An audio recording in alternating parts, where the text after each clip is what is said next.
Les 11 Britanniques résidaient dans ce chalet un peu à l'écart des Contamines-Montjoie. Ils vivaient dans 2 appartements depuis la fin janvier. Hier, c'était, je ne sais pas quelle heure c'était. J'ai vu monter une ambulance déjà en premier temps, mais ils sont montés en haut là, carrément. Je croyais que c'était la maison du haut là. Et puis après, il y a eu les pompiers. Et après, j'ai vu les gendarmes. Tard hier soir, la confirmation de la contamination de 5 d'entre eux est tombée. Ce matin, la nouvelle s'est répandue dans le village, suscitant un peu d'inquiétude parmi les touristes et les habitants. On est bien obligé de se dire que c'est inquiétant. On est bien obligé. Mais ça va venir. Même si il faut relativiser tout le battage des médias, mais quand même, là, je pense quand même que ça pose question. Enfin, moi, ça me pose question. C'est comme une grippe, de ce qu'on en entend, c'est comme une grippe.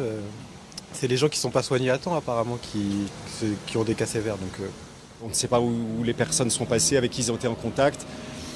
On espère que les choses sont faites très sérieusement. On va être très prudents. À la mairie, les touristes viennent chercher des informations directement. Ce couple, qui a séjourné ici depuis 3 mois, se prépare à partir. D'accord. Ok, on repart aujourd'hui. D'accord. Il y a quelque chose à faire ? Alors, après, je pense que vous avez dû voir aussi les infos un petit peu qui circulaient, savoir est-ce que vous avez des symptômes aussi particuliers ou pas du tout. Voilà. Et si jamais, dans le doute, on a l'agence régionale de la santé. Ils répondent pas. Mais je sais que la ligne est saturée, mais au cas où, est-ce que vous voulez que je vous relaisse leur numéro de téléphone et peut-être essayer de les rappeler un peu plus tard ou...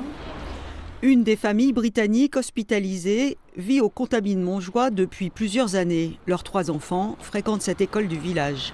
Si j'ai bien compris, il va falloir suivre pendant une dizaine de jours, prendre la température 2 fois par jour, faire 2-3 tests. J'ai tendance à voir un plus. Ils ont dit qu'on aurait plus d'informations en tant que parents pour savoir la démarche à suivre dans le futur. Cette école sera fermée dès lundi pour une semaine.